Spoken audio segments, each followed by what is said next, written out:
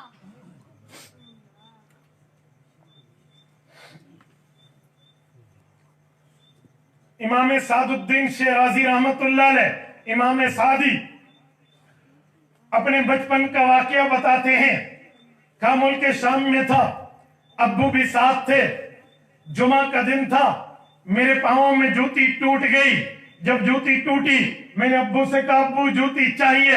کہا بیٹا جمعہ نماز کا وقت ہے، اب دکانیں بند ہیں، جمعہ پڑھیں گے اس کے بعد دکانیں کھلیں گی، تمہیں جوتی لے کر دے دوں گا۔ کہتے ہیں میں نے دل ہی دل میں کہا عجیب بات ہے، جیب پہ پیسے بھی ہیں، سرمایہ بھی ہے، طاقت بھی ہے، لے بھی سکتے ہیں، دکانیں بند ہو گئی ہیں، یہ دن بھی میرے اوپر آنا تھا، میں نے پاؤں ننگے گھومنا تھا ملک شام کی گلیوں میں، یار میرے پاس جوتی بھی نہیں ہے۔ ناشکری اور نا امیدی کی باتیں، تقدیر پر انکار کی باتیں، کہتے ہیں شیطان میرے دل میں ڈالنے لگا۔ میں ابو کے ساتھ جامع مسجد دمشق میں داخل ہوا ہوں، جمعہ کی نماز کا وقت ہے، میں نے ایک بندے کو دیکھا جس کے پاؤں نہیں ہیں، وہ لیٹا ہوا ہے، مجھے فوراً تنبیہ ہوئی سعدی تو نے غلط کیا ہے۔ میں نے کہا اللہ میں معافی مانگتا ہوں، تو نے مجھے پاؤں تو دیے ہیں۔ وَأَمَّا بِنِعْمَةِ رَبِّكَ فَحَدِّثْ، ہمیں یوں سیرت طیبہ سے یہ بات ملتی ہے کہ ہمیں یوں سمجھ پہ آ کر اس بات کو باندھ کے اس اچھائی کی، اس تعریف کی بات کرنی چاہیے جو رب ہمارے اوپر کرتا ہے۔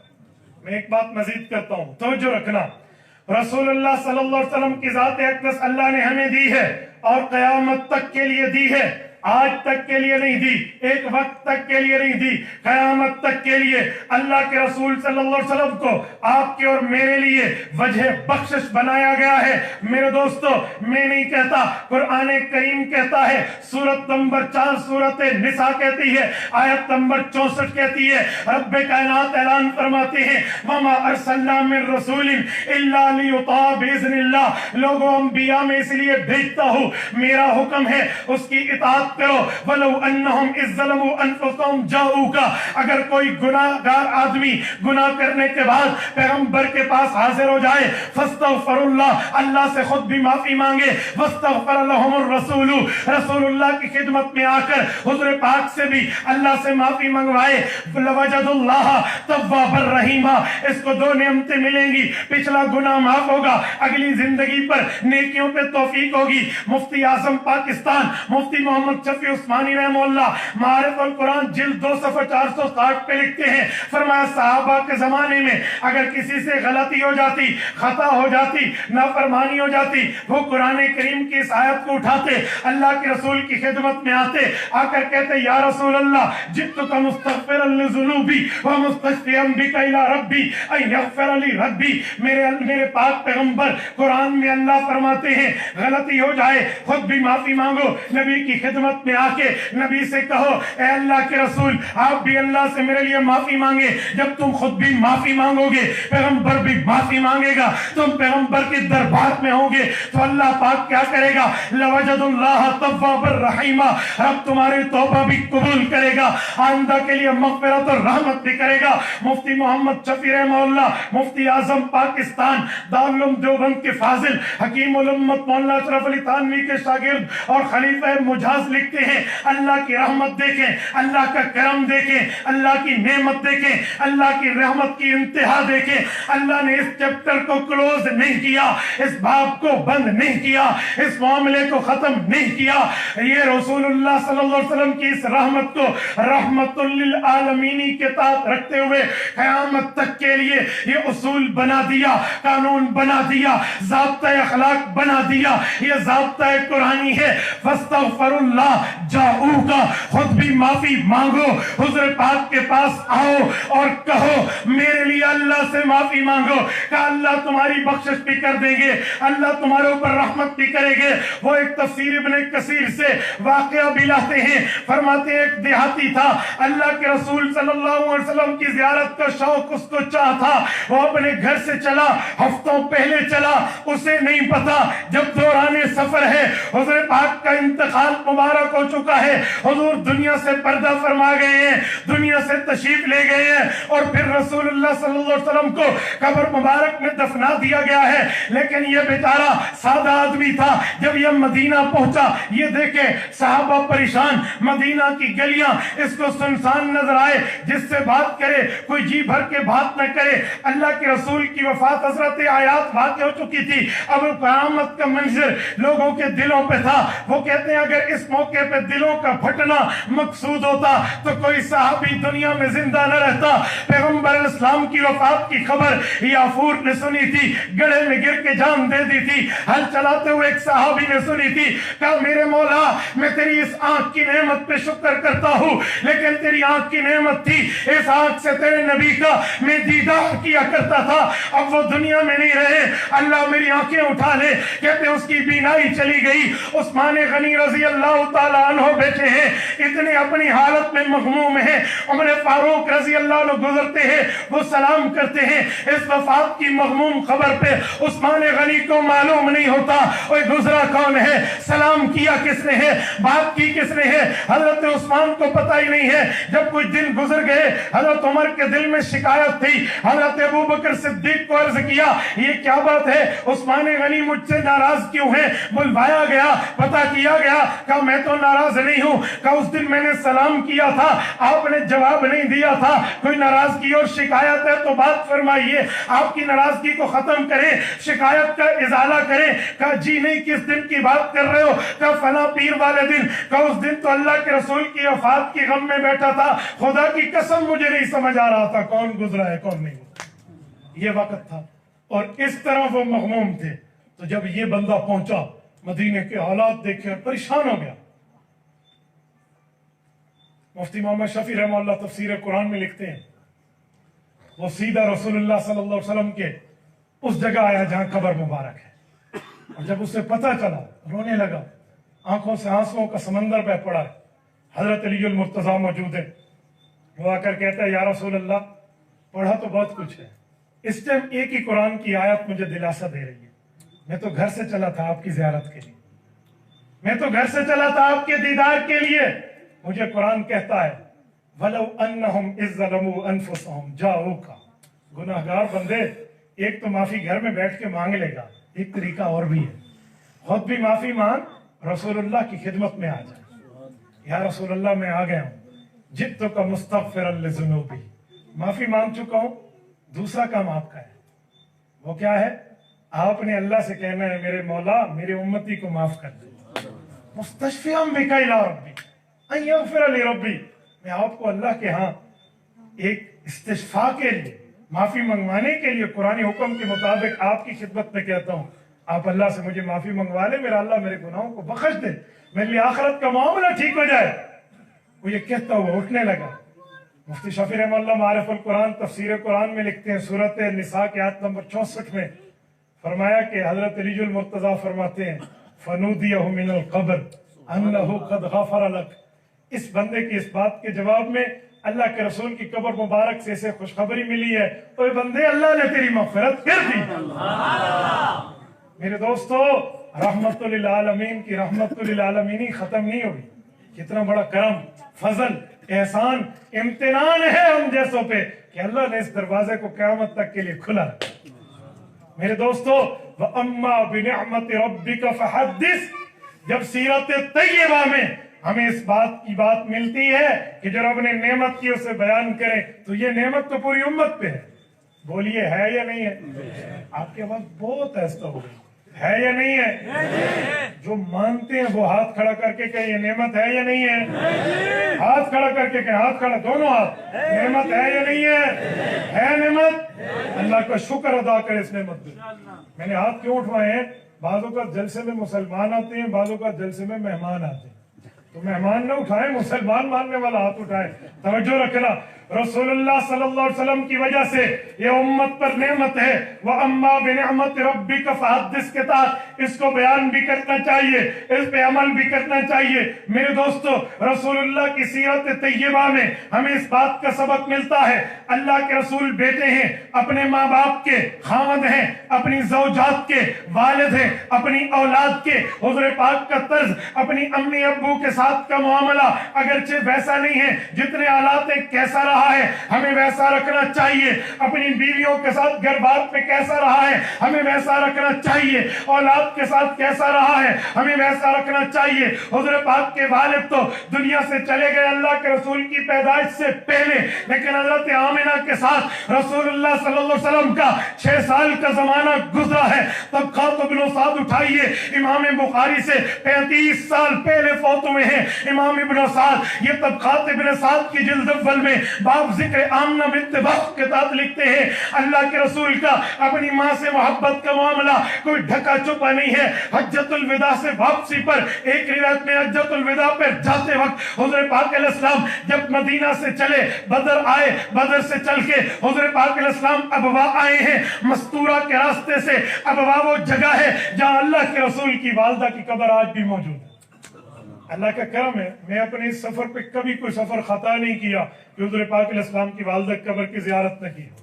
اللہ آپ کو لے جائے، آپ مدینہ منورہ سے آئے تو بدر سے 170 کلومیٹر پہ مستورہ ہے، مستورہ سے اندر 22 کلومیٹر پہ ابوا ہے، پہاڑی کی ڈھلوان کے اوپر حضرت آمنہ کی قبر ہے۔ یہاں سے نہ آئے تو آپ مکہ مکرمہ سے آئیں، مکہ مکرمہ سے آپ آئیں صابر آئیں، صابر سے ملک عبداللہ الاقتصادی آئیں، یہاں سے مستورہ، مستورہ سے ابوا آئیں۔ یہ میں نے روٹ پہ آپ کو بتایا ہے، کوئی جانا چاہے تو بہت اچھی ترتیب ہے۔ میرے دوستو، رسول اللہ صلی اللہ علیہ وسلم اپنی والدہ کی قبر پہ آئے اور اپنی والدہ کی قبر کو اپنی کملی مبارک سے درست کیا۔ فَأَصْلَحَهُ، امام ابن سعد کے لفظ ہیں، اسے درست کیا۔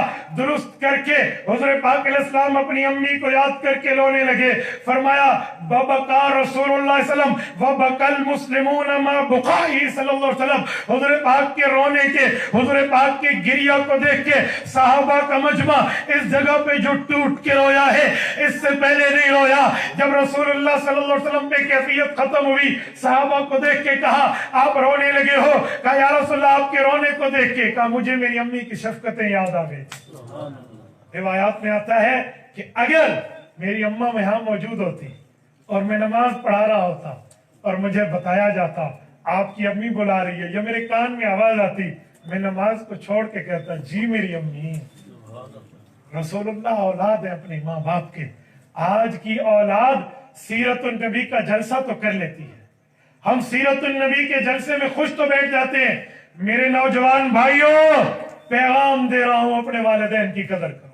یہ بھی سیرت النبی سے مستفاد سبق ہے، یہ بھی لیسن میسج اور پیغام ہے، ہمیں قدر کرنی چاہیے، ورنہ ماں باپ جب دنیا سے اٹھ جائے نا، یہ نعمت مارکیٹس میں نہیں مل سکتی، یہ نعمت بازاروں سے نہیں ملتی، ان کی قدر کریں۔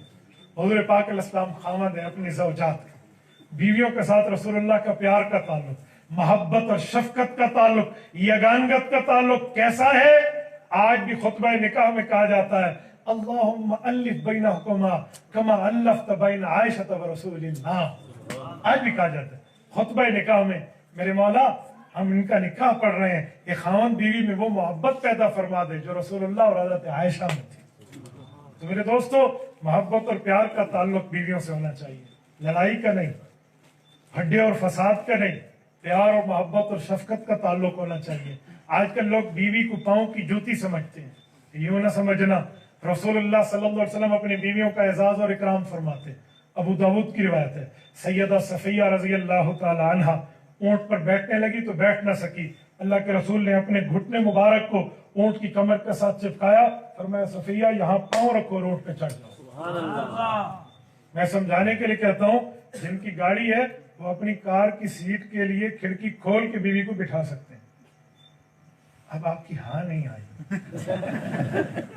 آپ کار کی کھڑکی کھول سکتے ہیں, پرانے زمانے کی کھڑکی کھول رہے ہیں نا, سر پہ پاؤں رکھ کے چڑھ جائے. تو اس زمانے کی یہی ہے نا. تو اس لیے بیویوں کی قدر کریں, لڑائی نہ کریں, فساد نہ کریں.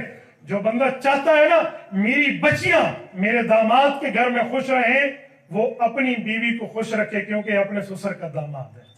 جیسے کرنی ویسے بھرنی, نہ مانے تو کر کے دیکھ, جنت بھی ہے دوزخ بھی ہے, نہ مانے تو مر کے. یہ طے.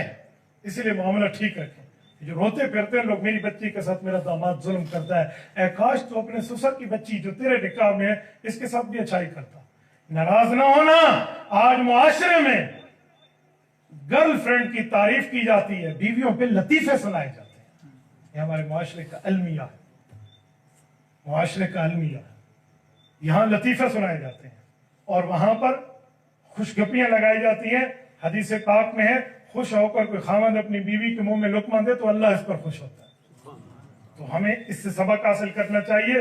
حضور علیہ الصلوۃ والسلام فرماتے ہیں خیرکم خیرکم لأہلہ وانا خیرکم لأہلی. جامع ترمذی. فرمائے لوگوں تمہیں بہتر بندے کی نشانی اور تعارف بتاؤں, تمہیں سب سے بہتر آدمی کی نشانی اور تعارف بتاؤں. یا رسول اللہ بتائیے. فرمائے جو اپنی گھر والی کے ساتھ بہتر ہے, کیونکہ میں تم میں اپنی گھر والیوں کے ساتھ بہت بہتر ہوں. سیرت طیبہ میں ہمیں بات ملتی ہے. رسول اللہ صلی اللہ علیہ وسلم اپنی اولاد کے لیے کتنے شفیق اور رحیم ہیں. ہمیں بھی اپنی اولاد کے لیے ویسا ہونا چاہیے. کہتے ہیں اولاد کو بد دعا نہ دو, ہو سکتا ہے پتہ نہیں قبولیت کا وقت ہو سکتا ہے قبولیت کا وقت ہو. اولاد کی تربیت کے لیے, اولاد کی تعلیم کے لیے بہت اچھی ترتیب رکھیں. یہ نہ ہو آپ اسے دین پڑھائیں نہیں اور اللہ نہ کرے بندہ دنیا سے چلا جائے اور اس وقت بیٹا اس کے اوپر اللہ مغفر لحینا پڑھنا بھی نہ آئے. میں ایک اچھی جگہ میں بیٹھا ہوں, میں ایسے جنازے پڑھا چکا ہوں جہاں یوں نیت کرنے لگا ہوں تو اس کے بیٹے نے میرا ہاتھ پکڑا. ایکسکیوز می 1 منٹ, کہو بیٹا کیا بات ہے. کان میں کہوں گا, کہو. مجھے جنازہ نہیں آتا, میں قل ہو اللہ پڑھ لوں. ایک کیڈٹ کالج کے اسٹوڈنٹ ہے. مجھے بتائیں اس تعلیم کا فائدہ, جس تعلیم نے ہمیں اپنے باپ کو آخری تحفہ دینا بھی نہ سکھایا. میں کالج یونیورسٹی کی تعلیم کا مخالف نہیں ہوں, میں نے پڑھا ہے اور ٹاپر پڑھا ہے. پڑھنا چاہیے لیکن دین کو بھی پڑھنا چاہیے. آپ کالج یونیورسٹی پڑھیں, سر پہ پگڑی پہن کے بھی تو پڑھا جا سکتا ہے. اس طرح کپڑوں کا لباس رکھ کے بھی تو انگلش بولی جا سکتی ہے. ٹخنے سے اوپر شلوار رکھ کے بھی تو سائنس کالج اور یہ سب چیزیں پڑھی جا سکتی ہیں. اس کے لیے انگریز کی تہذیب اور تمدن کو اپنانا یہ معاملہ کے غلط ہے. آپ اپنی اولاد کو پڑھائیں. وَلَدٌ يَدْعُو لَهُ, یہی اولاد آپ کے لیے آپ کی موت کے بعد صدقہ جاریہ ہوگی. لیکن دینی علوم پڑھائیں, دینی باتیں سمجھائیں. یہ جو دنیاوی تعلیم ہے یہ ضرورت ہے اس وقت تب جب تک آنکھ بند نہیں ہوگی. آنکھ بند ہونے کے بعد کوئی پی ایچ ڈی کا پی ایچ ڈی ہولڈر کیوں نہ ہو, وہ کبھی ڈبل میتھ اسٹیٹ کو اور پاک اسٹڈی کو اور سائنس کو اور فزکس کو اور کیمسٹری کو پڑھ کے اپنے باپ کو اصالہ ثواب نہیں کرے گا. وہ کہے گا مولوی صاحب بچوں کو کہہ دیں سورۃ یاسین پڑھ لیں. تو یہ اپنے سینے میں رکھیں. سیرت النبی کانفرنس میں شریک ہونے والوں, رسول اللہ صلی اللہ علیہ وسلم کی سیرت کا سبق یہ ہے کہ اگر ہم بیٹے ہیں تو ماں باپ کی قدر کریں, ہم خاوند ہیں تو اپنی بیوی اور گھر بار کی قدر کریں, اور اگر ہم والد ہیں تو اپنی اولاد کو صحیح تعلیم دلا کے معاملات کو صحیح رکھیں. میرے دوستو, اللہ آپ کو رحم صراط مستقیم عطا فرمائے. سیرت النبی کے ان پہلوؤں کو میں نے اجاگر کیا جو ہماری زندگی میں آئے, ورنہ میں سورت النبی پر بات کر سکتا تھا. میرے نبی کا چہرہ کیسا, میرے نبی کی کمر کیسی, میرے نبی کی آنکھ کیسی, مبارک ہے سب کچھ اچھا, لیکن سورت النبی پر ہم سیرت النبی کو رکھیں جس پر ہم عمل کر سکیں. اس لیے معاشرے کا سماجی پہلو میں آپ کی خدمت میں لایا ہوں. امید ہے ہم سب اس پہ عمل کریں گے. اقول قولی ھذا واستغفر اللہ وآخر دعوانا ان الحمد للہ رب العالمین. تبارك الذي نزل الفرقان على عبده ليكون للعالمين نذيرا.